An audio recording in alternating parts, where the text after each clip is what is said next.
Welcome to orientation class. This is our introductory theory lesson for new students to our classes at Couch and Canine. Welcome. Today I'm going to talk about the classes that we offer, how you can register for the classes, some practical information about coming to class, and why we train the way we do. So this is a quick overview of the classes that we offer. Orientation classes at the top, that's where we are now, that's your introductory class. And then we have a puppy start right program, and for the young puppies, pet manners or barking and jumping up, for the little older dogs that are learning their first manners. And as you can see, we have some other very interesting classes there. We also offer webinars and workshops for those of you who are interested in doing some more specialized instruction and training. The webinars and workshops that we offer come in two formats. The webinars are usually via Zoom, and it's usually me talking for an hour or two. The workshops are like a class, so you come to class with your dog, and it's a 1 or 2 hour event where we specialize instruction on 1 or 2 specific subjects. We also offer playgroups. The playgroups are always managed by an instructor, and they are divided into different size of dogs or different ages, so that we make sure that everybody has a good time. The playgroup for younger puppies under 18 weeks of age are part of the Puppy Start Right program. All the others you can find on the schedule as separate playgroups, and you can sign up through the office. Work on a punch card basis, which means you prepay for a package of 10, and then we charge a punch card as you attend. These playgroups offer dogs with good social skills, so they are for puppies and dogs that already have good social skills, and they come to playgroup to practice them rather than learning their social skills. If they need help with that, then we can help you with that outside of the playgroup. We also offer private training. This is either where we teach you how to train your dog or we train your dog for you. And if you're interested in that, please contact the office and we can discuss that. This is a photo of our classroom in the schoolhouse. It is set up for 4 students and dog teams.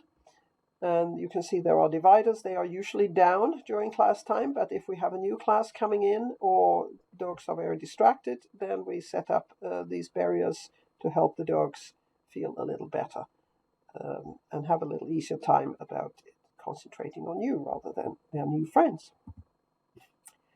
We are still subject to COVID, of course. We probably will be for as long as we live, it seems.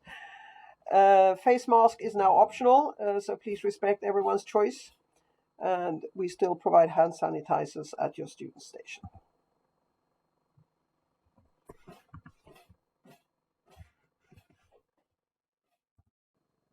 My name is Lisbeth Plant. I'm the founder and owner of Couch and Canine. And you can read more about me under the About Us heading on our website, where you can also find information about all our other instructors and staff. So let's talk about dog behavior. Why do dogs behave in certain ways? Or why do we humans behave in certain ways? And why are we different? Well, behavior or personality traits, I should perhaps say, are highly heritable, and they depend on 3 main factors. Genetics is an important one. Personality traits in dogs have a high heritability factor.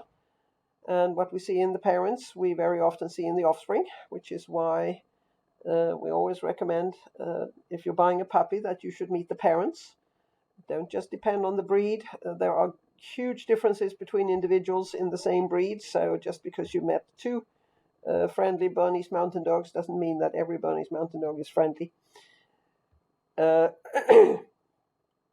Secondly, what happened during the early socialization and imprinting period, and I'll go into detail in that in a moment.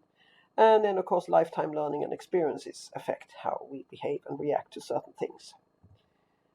So the socialization period, or the sensitive period, as we call it, is a finite period that dramatically affects the puppies or the individuals, whatever species it is, personality traits or behaviors, how they react to stimuli.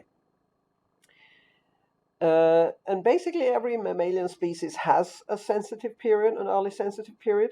In humans, it's before 3 years of age.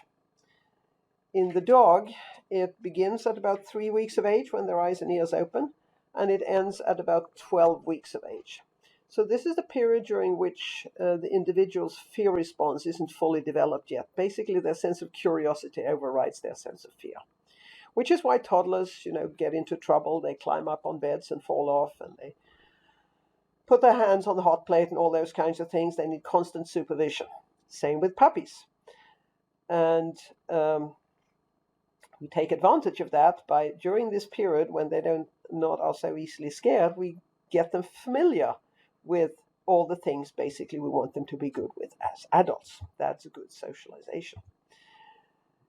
So that's why we run the Puppy Start Right program, which is open to puppies from 8 to 16 weeks of age.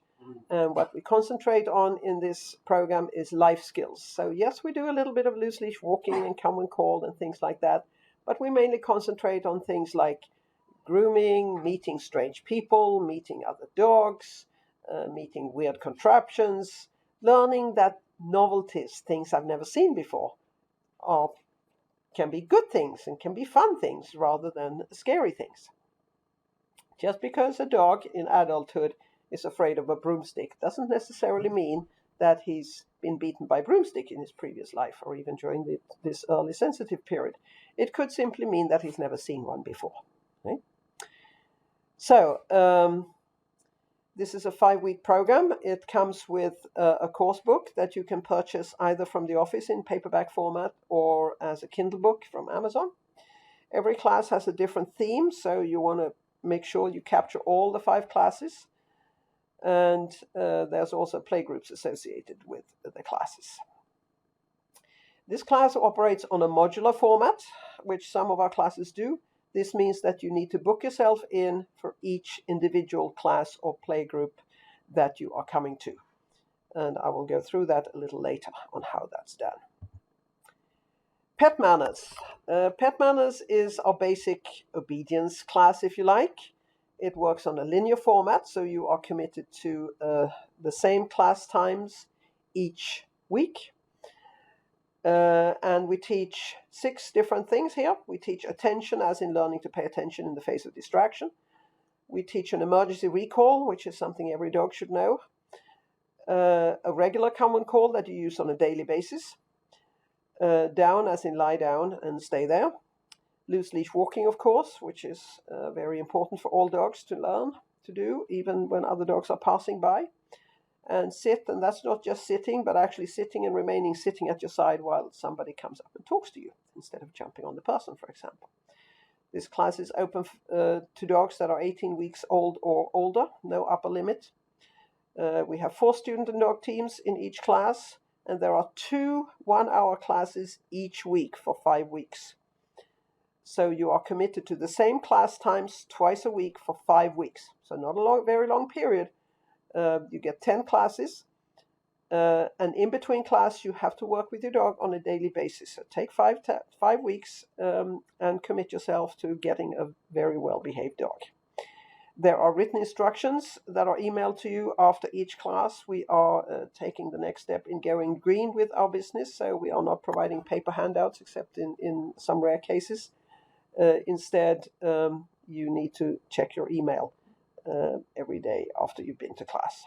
There's also a treat pouch included in the fee for this program, because it's important that you have a good, solid treat pouch so that you can work professionally with your dog to get the best results.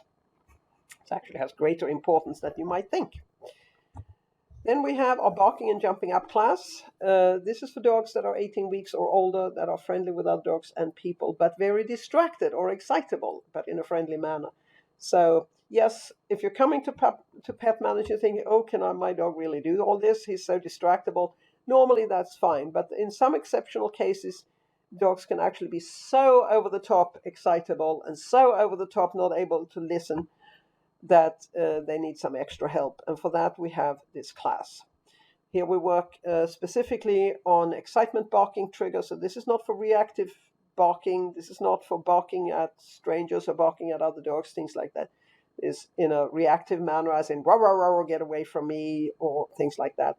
This is excitement, and once they meet the dog, they will want to play, and maybe play a little over the top, but still play, right? We work on some impulse control exercises like Leave It and crate games. We work on loose leash walking, of course, which is, excuse me, technically also an impulse control exercise.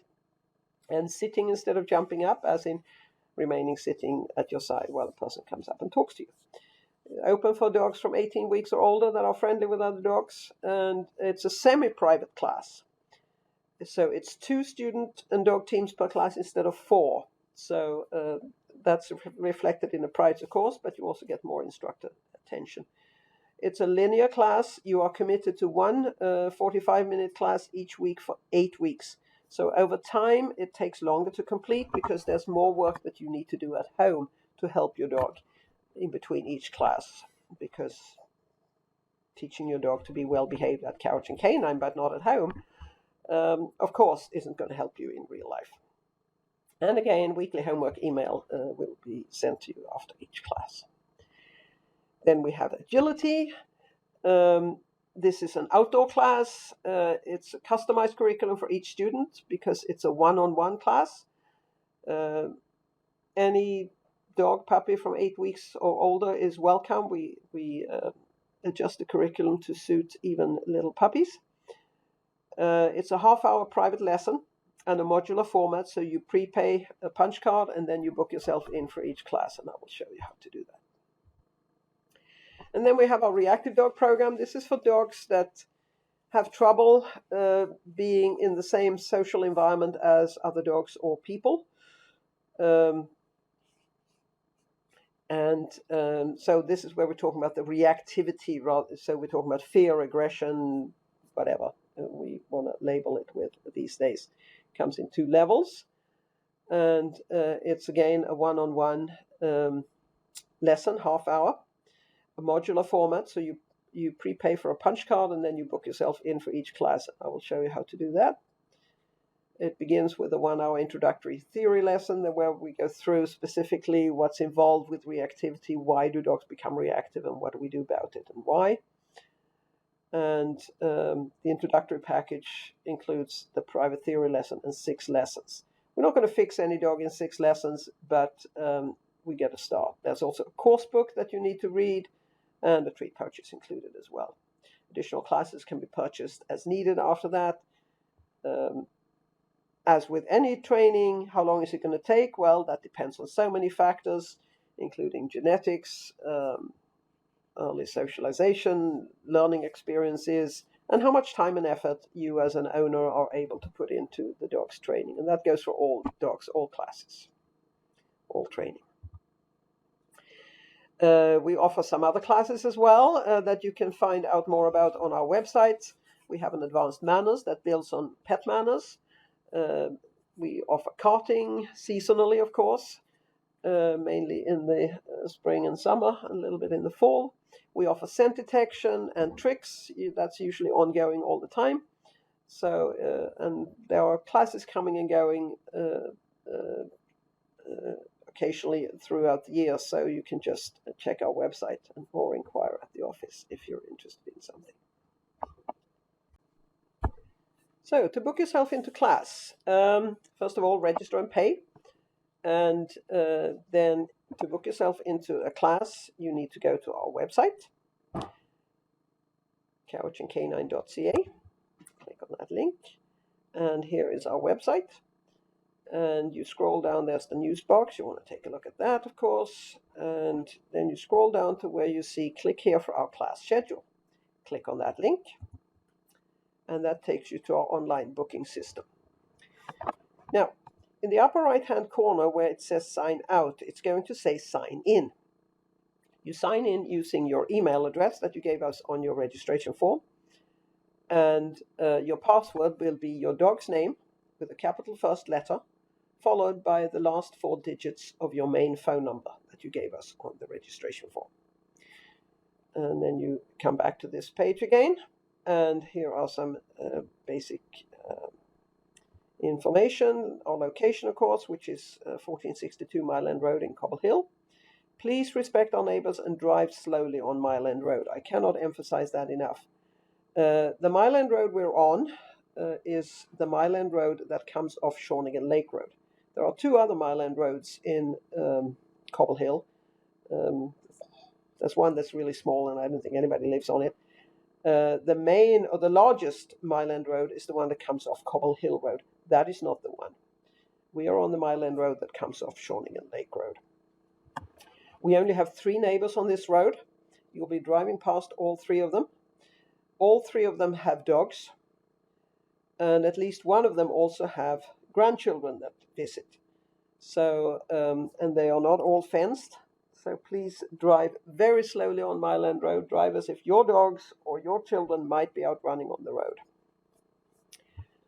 Then you come to our gate, which is at the end of the road. There are some reminder signs. Please drive slowly. So continue to drive slowly, please, because this is a dog training school, and there will be people and dogs about, and sometimes people can drop the leash, and suddenly there's a dog running loose. So please drive really, really slow. You don't want to drive over anybody else's dog. For the modular classes, like Puppy Start Right, Agility, Reactive, and the playgroups, we have a booking and cancellation deadline of 24 hours through this schedule if you want to attend a class. If you don't turn up, or if you turn up more than 15 minutes late or cancel less than 24 hours before scheduled class time, you have forfeited your class.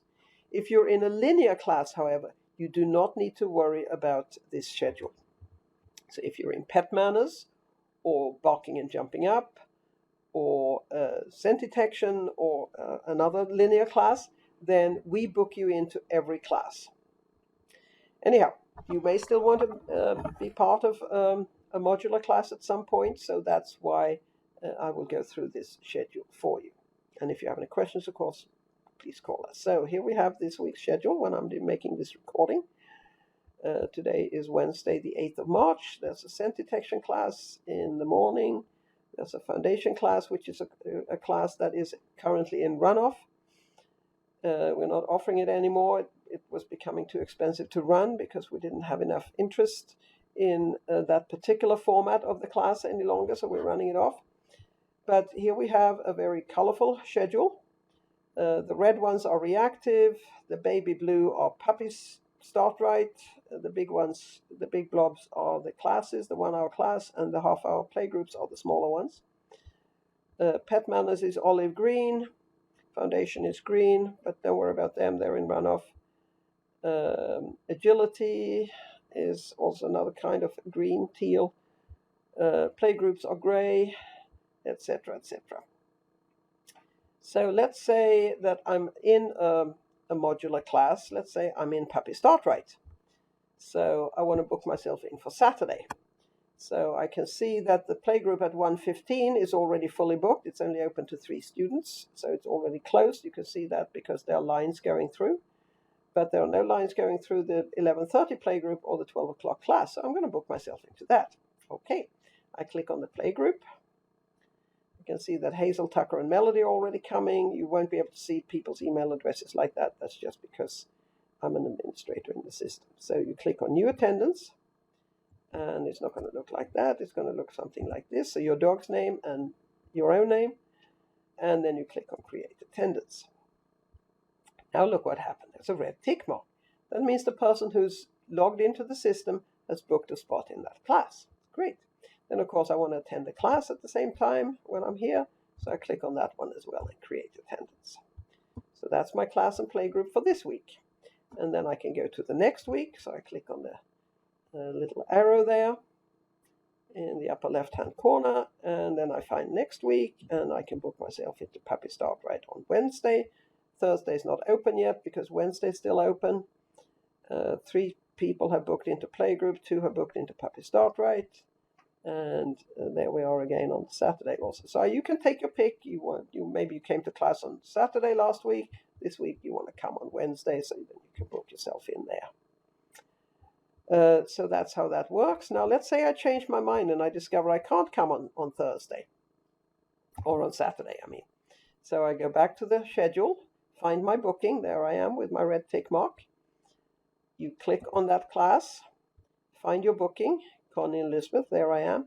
At the very far right-hand end of that row, there is a little edit button. It looks like a pencil and a piece of paper. You click on that edit button, and then you click on delete attendance. And now I'm no longer booked. And again, I click on the Puppy Start Right class where I'm booked in, and I want to delete myself. Click on the edit button and delete attendance. Now somebody else can book. If you book yourself in and you don't attend, it's going to count as attendance, and you won't be able to attend another class of that. Let's say this was Wheels and Children's Toys. That counts as if I had attended it, even if I hadn't, right? If you want to attend one again, you're going to have to pay extra, because if you're booking in and you're not taking that spot, somebody else could have had that spot, right? So it's very important that we use this system responsibly. Okay, if you have any questions about this, you can ask at the office, 250-929-1400, or send an email, of course, to info@couchandcanine.ca. Okay, going back to our presentation here, let's talk about what to bring to class. Well, first of all, bring your dog, of course. Your dog should be wearing a harness that the leash is attached to, rather than having the leash attached to the collar. They should have a collar. Of course, that's where we put the tags, but we do not attach the leash to the collar, because we now have science on the fact that dogs that pull on leash while wearing a collar are likely to cause themselves neck and back injuries, maybe not immediately, but later in life. And of course, for little puppies, it's absolutely critical, because they don't barely have a skeleton yet. It's all just soft, very soft bone, cartilage. So they definitely need a harness. And then, of course, we need to teach our puppies from very, very early age, ideally, to learn to walk on a loose leash. And you'll learn that in class, of course. The leash should be a regular 6-foot leash. No flexi leads, please, because they can be dangerous if you drop them, or if there's a panic situation and you grab the line, you can amputate your fingers. That's happened. And of course, it encourages pulling, because if the dog pulls against the tension, they get to go where they want to go, which of course is counterproductive to loose leash walking. If you want to walk your dog on a long line because you want to give him some extra freedom, then absolutely walk him on a long line, but not on a flexi lead. If you want to, you can even pull that long line out of the flexi lead, cut it off, tie a handle, and then you have a long line. Treats. And when we say treats or food, we use those terms interchangeably. Treats, food, same thing really. You need to bring lots and lots of food. If you're coming to class in the morning or early afternoon, mid-afternoon, please do not give your dog breakfast before you're coming to class, because then the chances are he's not going to be that hungry. If you come into class in the evening, please do not give him lunch or dinner before you come to class, but bring his meal to class. If you feed kibble, that's easy. You just bring the kibble, and also, of course, bring some other 2 or 3 different types of treats, high value, that your dog will work for. If he's not that interested in his kibble, then you can try changing the kibble, or you can try flavoring the kibble. You can fry up some bacon, put it in a Ziploc bag together with tomorrow's ration of kibble, shake it up a little bit, and leave that in the fridge overnight. And in the morning, you take the bacon out, and you have some really tasty kibble. The next 3 items are for when you're having a break in class, because in class we take frequent breaks to give the dog a chance to assimilate the learning better. Frequent breaks promote learning. And for that, you need a pre-stuffed frozen Kong. So what do we stuff the Kong with? We stuff the Kong with something mushy. You make a mushy mixture of, say, kibble and canned food, or kibble and yogurt, or some leftover gravy and things like that, and leftover dinner, vegetables, meat. Be careful if, obviously, nothing that dogs shouldn't have, like onion and things like that, raisins and grapes. And just make a mushy mixture, stuff the Kong full with it, and freeze it, and then you bring it to class. and the dog can enjoy that when he's having a break for a minute or two. And a chew stick or a bully stick, if your dog likes that, is another good thing to bring to class that he can enjoy when he's having a break, and also something for you to play with your dog with, so that you're both having a break together. And that can be a tug toy or another favorite toy, but no balls or squeaky toys, please, because they will disturb the other dogs in class, because we're not all taking a break at the same time. Sometimes one person is having a break while another one's still working with their dog, and vice versa. Item 6, bring even more treats. In a regular class, you are going to go through between 150 to 200 small pieces of food. We work with small pieces of food so we don't fill the dog up. Regular rule of thumb is that the treat that you give your dog for any one repetition should be no larger than your dog's canine tooth. That's a good rule of thumb. In Puppy Start Right, in Reactive and Advanced Pet Manners, you also need to bring a settle mat, mat that your dog lies down on and has a break on. In Puppy Start Right, this is where the puppies lie down and enjoy their chew stick or their Kong while the instructor is talking. Because in Puppy Start Right, we do a little more talking than we do in the other classes, simply because we also discuss things that happen at home, like house training and puppy zoomies and all those kinds of things, right? In Reactive and Advanced Pet Manners, we teach a behavior called settle, which is where the dog learns to go lie down on a mat and stay there. And item 8, in Puppy Start Right, you will need to bring dress-up clothes for the costumes and appearances module. So this is where we dress up so we look like different people, strange people. You can bring a funny hat, or you can bring your Halloween costume or your Santa suit, or if you have a uniform profession and you're permitted to do so, you can come to class wearing your uniform, so that puppies learn that strange-looking people are also nice people. Item 9, bring even more treats. You really don't want to run out. We do have treats for sale. Actually, most of what we sell as treats are actually what's known as, or what's actually classified as foods. We sell the meatballs that are made by Fresh Pet. So this is a fresh cooked food, little meatballs. They're very handy as treats because they are classified as a food. They are not as expensive as treats if you count it per kilo. But of course, as a food, relative to dry kibble, a food that is fresh cooked and has a limited shelf life is going to be a little more expensive, of course. But they work great as treats. I use them with my dogs all the time. And another food that we use as treats is the Ziwi beaks. It's a New Zealand freeze-dried or air-dried food that works really well. Particularly the mackerel and lamb variety my dogs really, really like. You need to bring your own water bowl and water for your dog, except in Puppy Start Right, because we provide water there because the puppies share water during playgroup. You need a long line. In Pet Manners, you need the long line for the come on call behavior. In Reactive, you need it not until level 2 when we work on the BAT protocol, when we teach the dog his new social skills. In Advanced Pet Manners, we also use it for the settle behavior. And then the clicker and whistle that you will have been issued with when you start the class. So, coming to class, plan to arrive 5 minutes before scheduled class time and leave your dog in the car. That's very important. Please leave your dog in the car. Do not take your dog out right away. Start by taking out your equipment.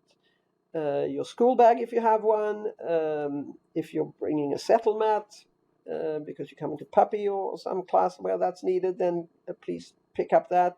Your jacket, your purse, your coffee, whatever you're bringing into class, your treat pouch, of course. Take all that, and if it's okay to enter the classroom, then take it in, place it at your station, set out your dog's water bowl, put on your treat pouch, take your car keys, and then go and get your dog. Take your dog to the potty area, let him have a sniff and a quick pee before entering the arena or the field, depending on what you're in, and then bring your dog into the classroom on a loose leash. And now, of course, you're going to tell me, well, I'm coming to class because my dog is not walking on a loose leash. He's pulling all the time. So how can I bring him in on a loose leash when we haven't learned it yet? And of course, you're absolutely right. I'm just going to mention very briefly, first of all, yes, you will learn in the first class how to bring your dog into the classroom on a loose leash before you've even learned how to walk on a loose leash.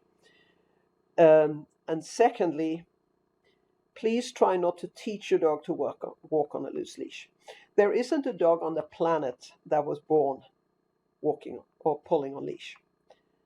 They learn to pull on leash because we inadvertently teach them. How do we do that? By rewarding pulling. What's the reward for pulling?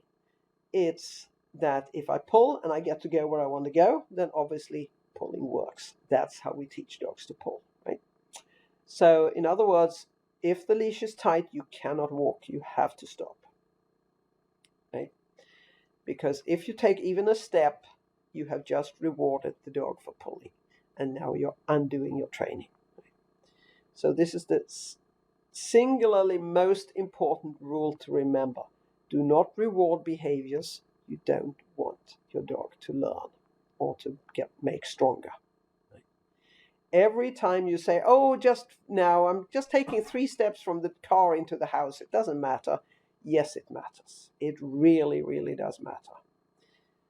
With many things that we teach that you learn in class, you can probably get away with 80-90% consistency and the dog will still figure it out. Loose leash walking, no. You have to be 100% consistent. Otherwise, you're never going to have a dog that walks on a loose leash consistently, even in the face of distractions. You have to be 100% consistent. You really do. Okay. And finally, of course, rule of the grounds, scoop the poop, please.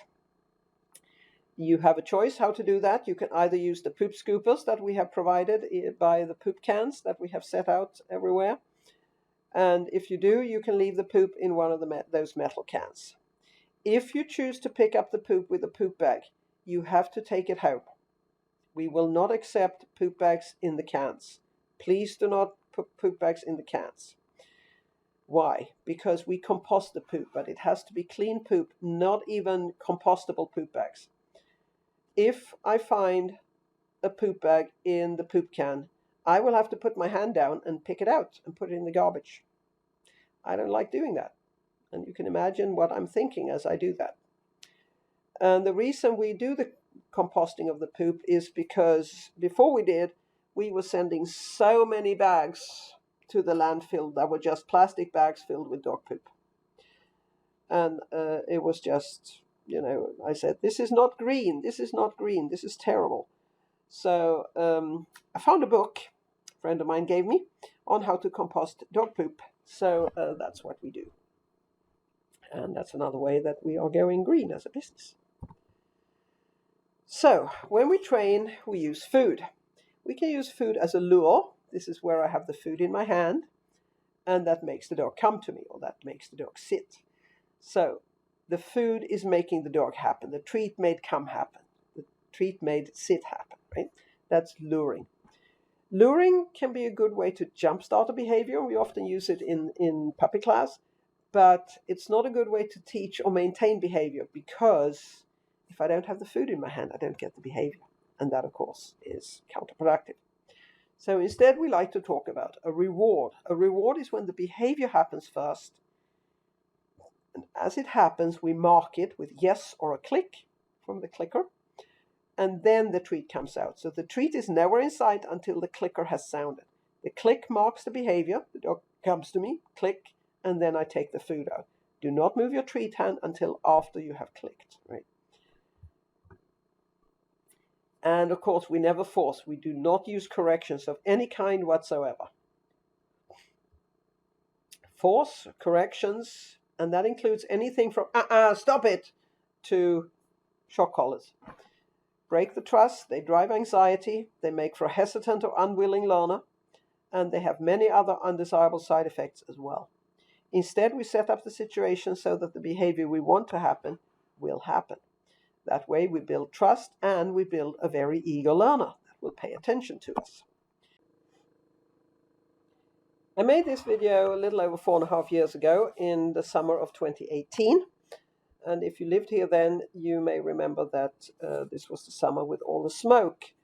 Lots of wildfires on the lower mainland and in Washington state, and some wildfires here on Vancouver Island as well. And for about a week, in July I think it was, we had a cloud of smoke landing here in the valley, and a lot of people got irritated eyes, and so did my little puppy, 4.5-month-old Connie. So I took her to the vet. The vet gave me an ointment to put into her eyes 4 times a day for a week. And I knew, of course, that if I just forced her to, grabbed her, restrained her, and put ointment into her eyes, not only would I run the risk of injuring her eyes, but by day 2, she would probably be hiding under the sofa and growling at me. And now we would have a relationship problem. So instead, I spent 10 minutes, and I promise you it was 10 minutes from start to finish, teaching her to willingly sit still and enjoy having ointment put into her eyes. That's the power of positive reinforcement training, with no restraint, no corrections. And this video is just under 8 minutes long. I took 2 or 3 breaks of about 30 seconds to a minute each, played with her a little bit, and then we went back to work again. So the total time was 10 minutes. There was no training, absolutely no training done outside of this video. It was all captured on camera. So this is a how-to video. It shows every step of the way. The first repetition that you see is the finished product. And then I'm showing each and every step of the way, so you can copy this if you want to learn something like this to do with your dog for yourself. So here we go.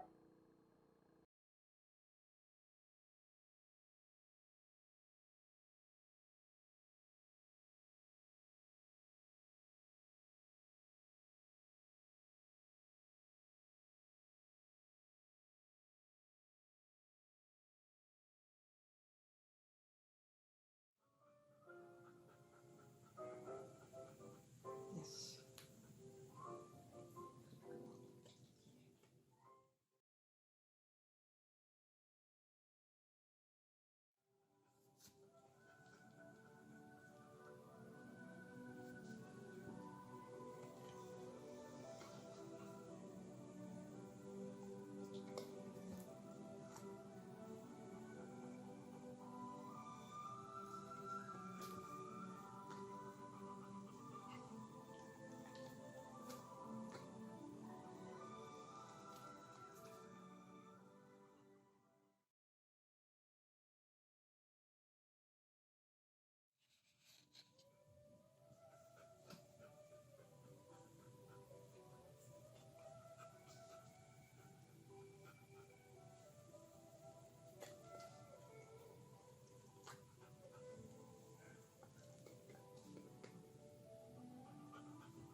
Yes.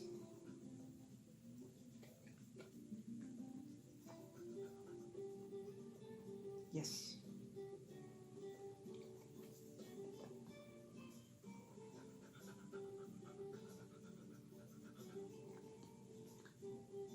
Yes.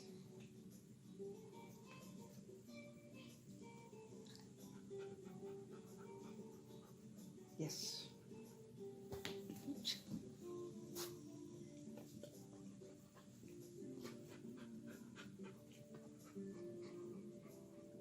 Yes.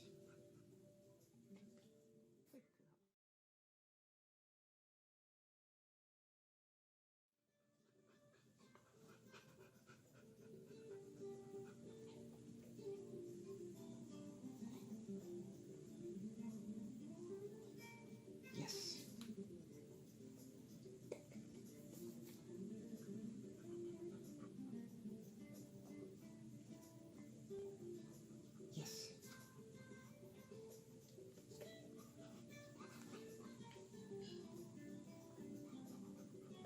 Yes.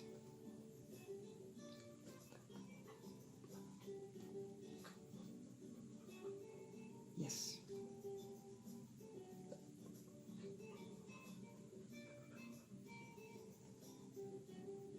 Yes.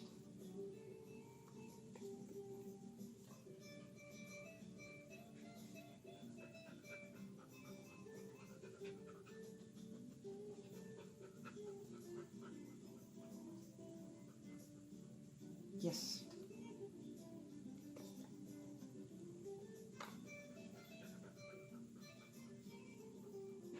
Yes.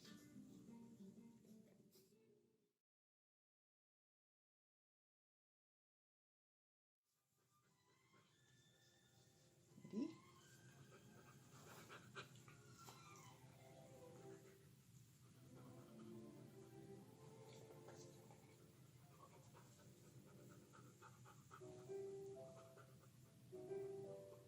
Yes.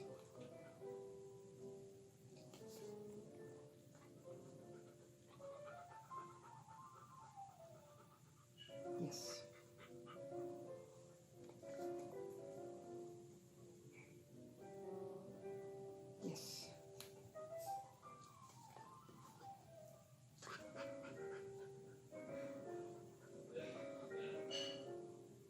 Yes.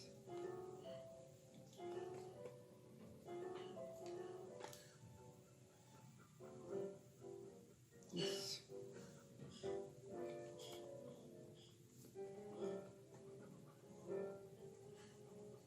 Yes.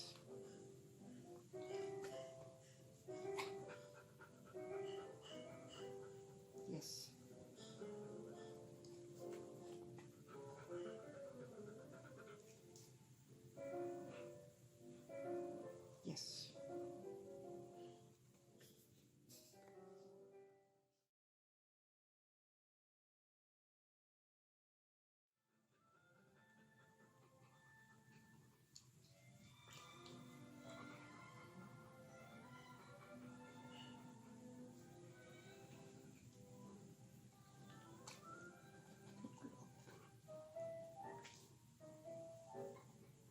Yes.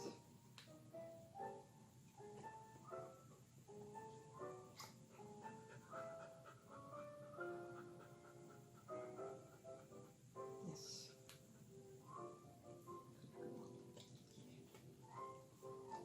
And then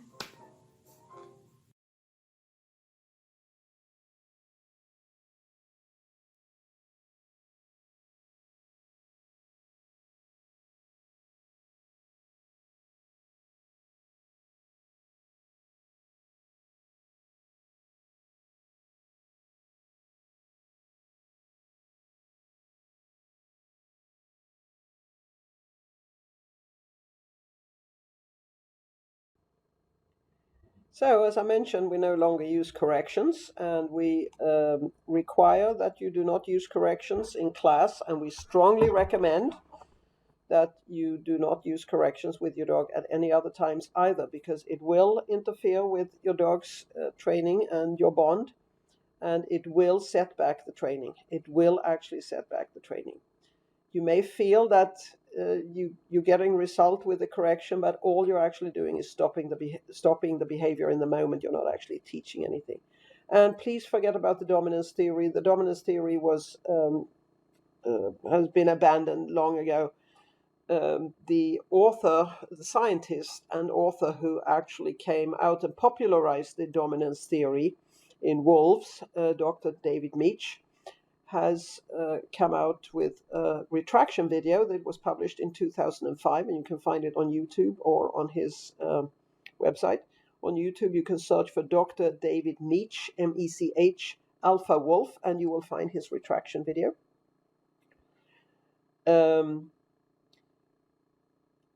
We do not use dominance theory. Dominance theory does not apply to dogs. Dogs don't want to be dominant. They just want to have an easy and safe life, just like the rest of us.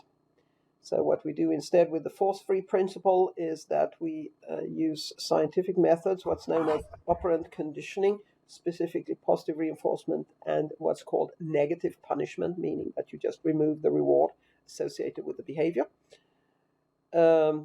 When we're dealing with distractions, we need to keep far enough away from the distraction that the dog can be successful, and then we reward the appropriate behavior, and then gradually work our way closer to the distraction. But you learn all about that in class. So what does no mean, or any other punisher for that matter? Correction. Stop it, whatever. Whether verbal or physical, it functions to interrupt the behavior in the moment. It may also teach the dog what not to do when you're there watching, right? It doesn't teach the dog anything about what not to do when you're not there to punish or correct. It may classically condition the dog to avoid you. He never pays attention to me is a typical comment we get as a symptom of corrections having been used. And it makes, therefore, for an unwilling learner, right? If all I'm doing is telling him don't do this, don't do that, he's going to go to the rest of the world for his entertainment, right? Because I'm no fun anymore. And of course, punishment doesn't teach the dog what we want him to do instead, like sitting instead of jumping up, or walking on a loose leash instead of pulling, right? And that's, of course, what we need to concentrate on, and that's what we will teach you in class. And for those of you who have dogs that have any kind of anxiety or are fearful or reactive or any other way, corrections also drive anxiety. And if you don't have an anxious or reactive dog now, if you use corrections, you may very well create one. So instead we use clicker training. It's a mechanical skill. It's also based in science, and it's also an art in the sense that we need to learn when to do it. So we set up the situation so that we can capture the behavior, right? So the dog is accidentally maybe walking on a loose leash, and we click and treat that.